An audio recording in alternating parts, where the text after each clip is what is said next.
Bem-vindo ao Gastronomia e Alimentação Aprendendo com o Senac. Aqui você aprende receitas com técnicas, histórias e dicas de empreendedorismo. O conteúdo perfeito para quem busca uma carreira na gastronomia ou quer melhorar seu desempenho na cozinha. Vamos começar!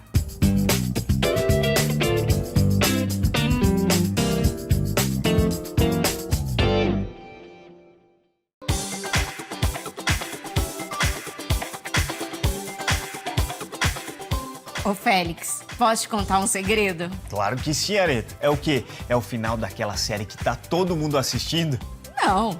Então, é fofoca de algum famoso? Claro que não, né, Félix? É o quê, Areta? Conta logo, eu tô ficando mais curioso. É o segredo por trás do sabor da maioria dos pratos que nós amamos. Ou melhor, os 3 segredos. Eles estão nos molhos, nas massas, nas sopas, nos risotos. 3 segredos? Bom, agora você tá ainda mais misteriosa. Ah, calma, ansioso. Eu tô falando do caldo, do fundo e o brodo. Esse trio arrasa em várias receitas. Mas, Areta, qual é a diferença entre caldo, fundo e brodo? Isso quem vai nos dizer é a Zenir Costa, docente do Senac, que sabe tudo de cozinha. Vai, Zenir, responde pra gente. Qual a diferença entre caldo, fundo e o brodo? Oi, Areta. Oi, Félix. Tudo bem? Os fundos, os caldos ou os brodos são os líquidos saborosos que nós usamos na cozinha profissional para aumentar, acrescentar sabor aos alimentos. Hoje nós vamos fazer um caldo de frango, porque aí a gente vai cozinhar um capelete recheado com frango. Mas eu também posso fazer caldos de carne a partir dos ossos bovinos ou de carnes de caça. Posso fazer caldos de peixe a partir das espinhas de peixes, caldos de crustáceos a partir das cascas desses crustáceos. A partir desses caldos eu construo o sabor final do prato que eu vou preparar. Ô, Areta, a minha família lá no interior adora fazer caldo com ossos de outros preparos. Ah, e lá em casa a gente geralmente faz caldo de legumes com as aparas que sobram. Fica incrível. Ah, deve ficar uma delícia mesmo. O que seria de um bom vatapá se não fosse um caldo de camarão ou um caldo de peixe de qualidade no início? O que seria de um bom capelete em brodo se não fosse um caldo como o que a gente vai fazer agora? Depois dessa explicação, vejam a receita de capelete em brodo com a docente Zenir.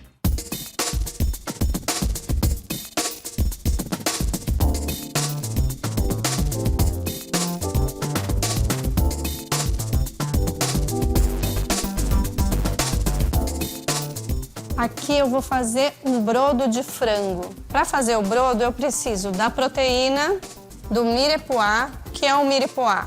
50% de cebola, 25% cenoura, 25% salsão. E os aromáticos e água fria. Eu poderia fazer esse brodo só com os ossos do frango? Poderia. Ele ficaria com menos sabor. E aqui eu quero incrementar o sabor desse brodo no final. Se eu fosse fazer um fundo, eu utilizaria só os ossos do frango. Mas como eu quero fazer um brodo bem saboroso, eu vou utilizar a carne também. Eu vou cortar o frango nas juntas. Para cortar o frango nas juntas, é importante você conhecer a anatomia do frango. E cortar sempre nas juntas, literalmente, entre os ossos. Porque se eu for cortar o osso, é mais difícil. Aí eu acho aqui bem a junção, facilita o corte. Quando eu vou fazer um caldo clássico francês desengordurado, eu tiro as peles, porque nelas eu vou ter mais gordura. Mas para o brodo é interessante eu ter um caldo também com gorduras, o que vai trazer sabor. É importante que esse frango esteja sem sangue, para que esse sangue não turve o nosso brodo.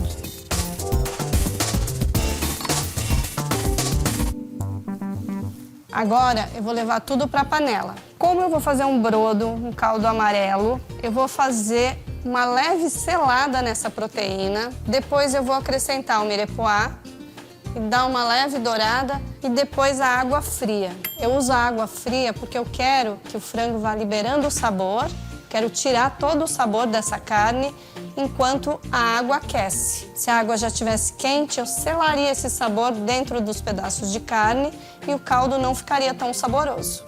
Eu vou aquecer um pouco essa panela, colocar bem pouca gordura, no caso eu estou usando óleo, e vou colocar os pedaços de frango.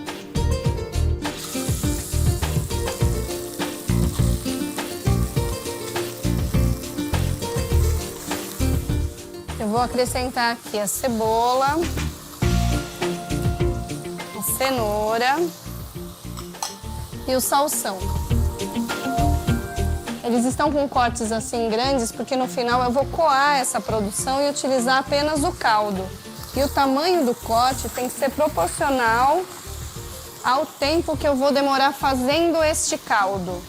Assim ele vai liberar todo o sabor durante o tempo de preparação. Os caldos têm uma grande variação de tempo necessários para ficarem prontos. Se eu for fazer um caldo de carne, onde eu utilizo os ossos da canela do boi para fazer o caldo, é o ingrediente mais comum, eu tenho até 8 horas de preparação para que esses ossos liberem todo o sabor. Um caldo de frango, ele fica entre 1 hora e 1 hora e 20 minutos para soltar todo o sabor, por conta do tamanho e da maciez da carne. Caldos de crustáceos e de peixes, eles ficam prontos num tempo menor, em torno de 50 minutos. Os caldos de legumes também, mais ou menos em torno de 50 minutos, dependendo do tamanho do corte. É importante saber o objetivo final para o preparo de um caldo. Nossa, eu não sabia que o tempo variava tanto entre um caldo e outro. Olha, eu também não fazia ideia. Agora eu vou acrescentar água fria.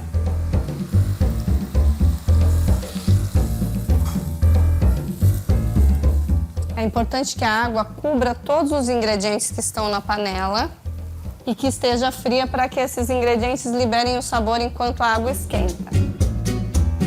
Outra coisa importante no preparo dos caldos é que a temperatura não seja alta demais, que esse líquido fique em simmer durante esse tempo de cocção. Simmer é quando o líquido está em torno de 90 graus, com pequenas bolinhas, mas sem ferver, sem entrar em ebulição.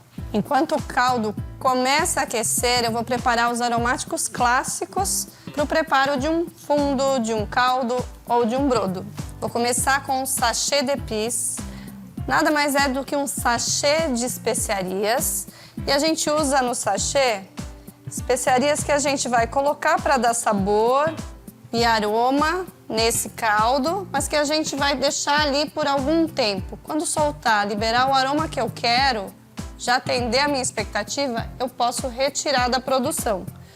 Então aqui eu coloquei pimenta do reino em grão, estou colocando umas folhas de tomilho seco, vou colocar um dente de alho.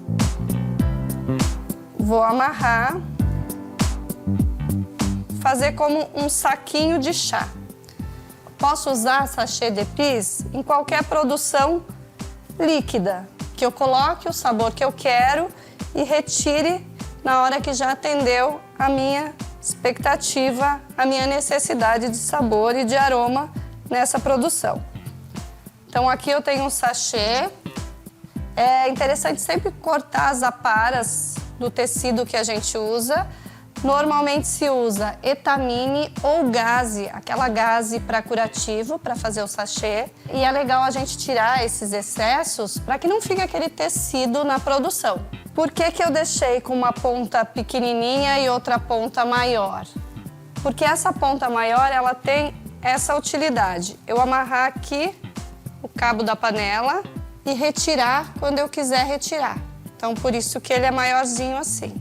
Depois que ferver, que liberar o aroma que eu quero ali, eu posso retirar. Outro aromático bastante utilizado e que a gente pode utilizar no preparo dos fundos e dos brodos é o buquê garni.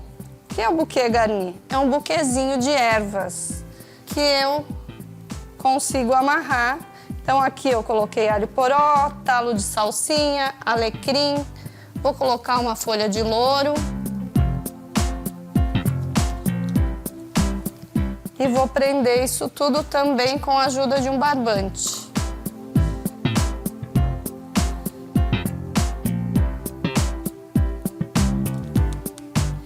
Ele tem o mesmo objetivo que o sachê, acrescentar os aromas e os sabores desses ingredientes dentro do líquido e eu poder tirar na hora que já atendeu o que eu queria para essa produção. Normalmente a gente coloca ou um sachê ou um buquê. Agora a gente vai esperar por aproximadamente 1h20 para que esse brodo chegue no ponto e eu possa coar e daí cozinhar aqui os meus capeletes. Eu vou fazer a massa fresca para o capelete. Mas se você quiser, você pode comprar o capelete pronto e só cozinhar depois no brodo.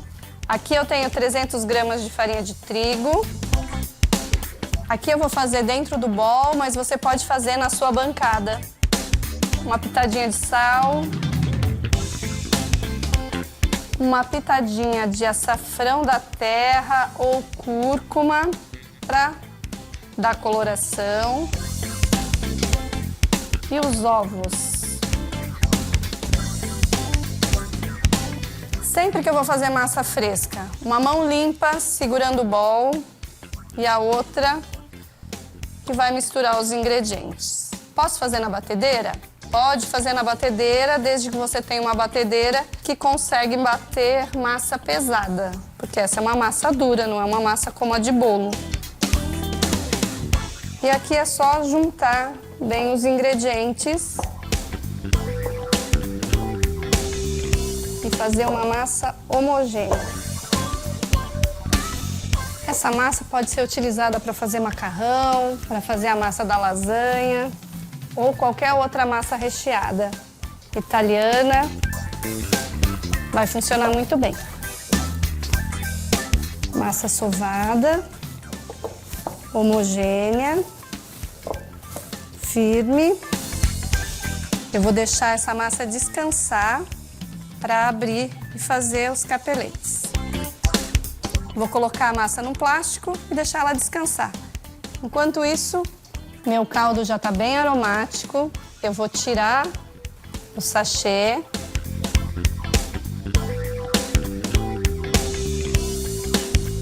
Agora eu vou coar todo esse fundo e vou utilizar o caldo para cozinhar meus capeletes assim que eu finalizá-los.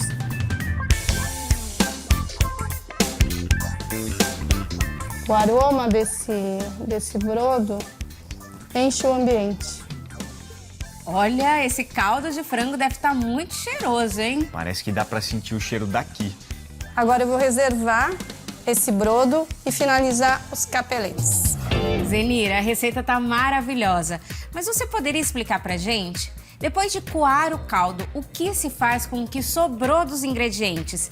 Eles são descartados ou podem ser aproveitados de alguma forma? Quando a gente faz um caldo, o objetivo é extrair todo o sabor desses ingredientes. Se você quiser aproveitar, por exemplo, aqui no capelete para fazer o recheio, você pode aproveitar. Mas já são ingredientes que perderam suas características de sabor e de nutrientes. Esse sabor e esses nutrientes estão no caldo. O caldo para o capelete é sempre feito com caldo de frango? Se você for fazer um capelete de carne, o ideal é que você faça um brodo de carne para combinar recheio e brodo. Deliciosos e reconfortantes. Esses capeletes da Zenir transformam qualquer dia em uma ocasião especial. Você deve estar louco para saber como essa receita termina. Controla a ansiedade e descubra tudo no próximo bloco.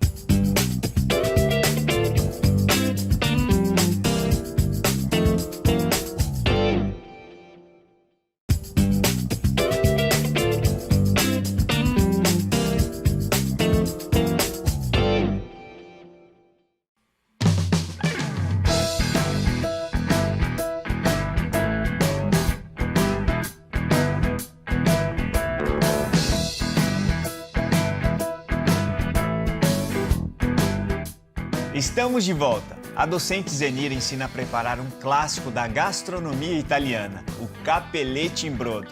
Vamos conferir agora o final da receita. É com você, Zenir!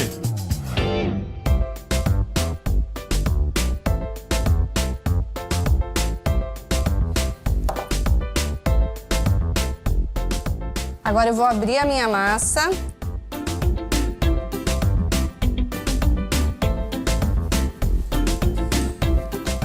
Você pode abrir a massa igual eu vou fazer aqui, ou você pode abrir a massa em uma maquininha manual, se você tiver. É interessante que a massa fique bem fininha para que a gente recheie e dobre e ela cozinhe adequadamente. Eu vou cortar meus capeletes com um vazador quadrado para formar os triângulos e a dobra do capelete. Então, vou fazer a minha abertura de forma que fiquem tiras retangulares e assim eu não perca muita massa.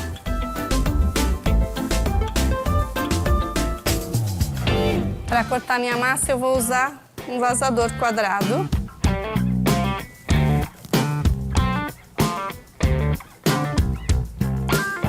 Vou fazer em cima de uma tábua de corte para evitar machucar a minha mesa.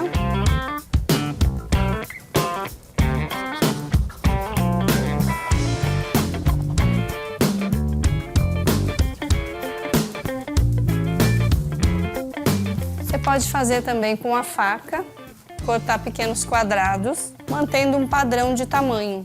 Ô Areta, você acha que eu consigo fazer um padrão de corte certinho? Se você treinar bastante, eu acho que sim. É, com prática vai, né? Vai que vai. Junte depois o retalho dessas massas que sobraram do recorte. Amasse, sove novamente e abra novamente, não para perder essa massa toda.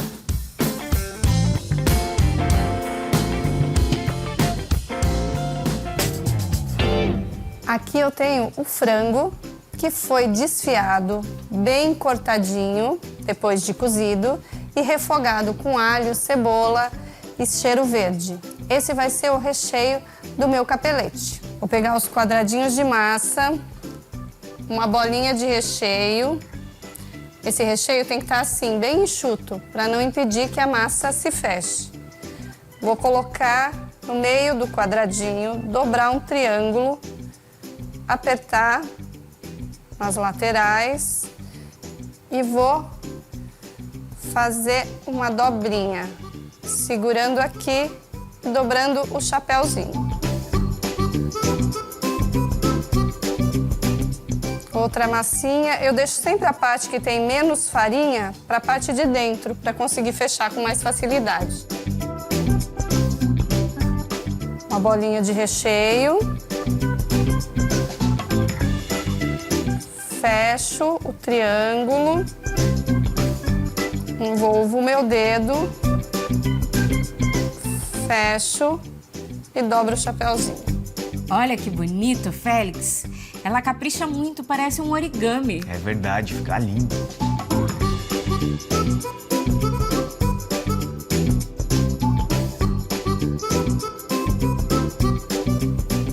Agora eu vou colocar o caldo para aquecer, vou temperar esse caldo. Quando ele estiver fervendo, eu posso colocar os capeletes para cozinhar. Aqui eu coloquei um pouquinho de sal, um pouquinho de pimenta do reino moída na hora. Vou aumentar a chama para que ele ferva.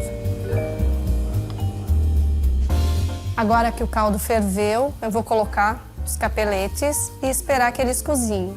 Eles vão boiar, eu vou deixar por uns 3, 4 minutos depois que boiarem, para que estejam completamente cozidos.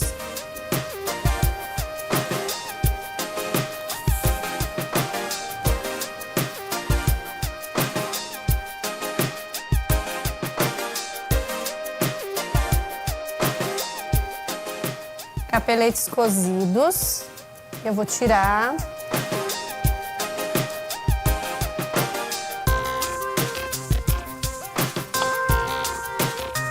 Vou servir com brodo.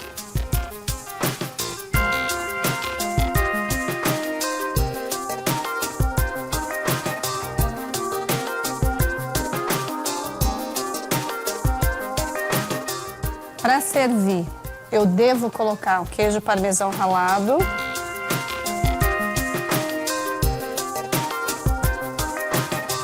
E um pouco de salsa fresca.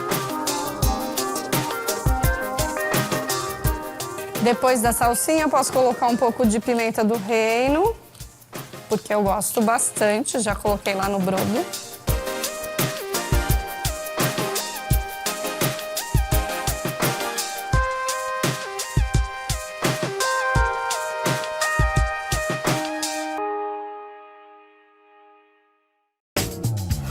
Zenir, que aula incrível!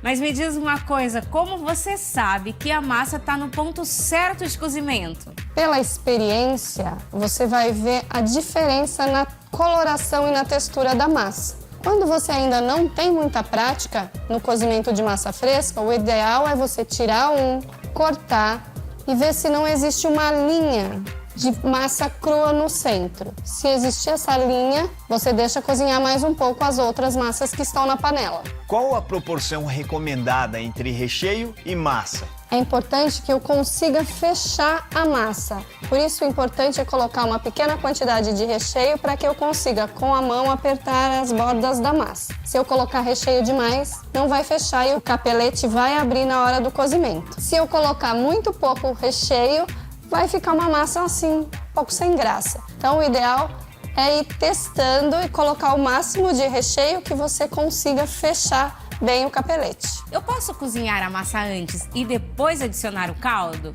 O ideal é que você cozinhe no caldo ou no brodo que fizemos, porque nesse tempo de cozimento a massa ganha sabor. Zenir, e me diz, qual a diferença entre capelete e ravioli? Inicialmente eram todas raviolis, pequenos pasteizinhos, mas aí os cozinheiros começaram a variar recheios, por recheio de carne, recheio de queijo, recheio de frango, e na hora de servir isso era uma confusão, porque não se sabia o que era o quê. E os cozinheiros criativos começaram a mudar as dobras para diferenciar entre os sabores. Só que aí a gente tem capelete de carne, de queijo, de frango, ravioli de carne, de queijo, de frango, quer dizer, a confusão continua.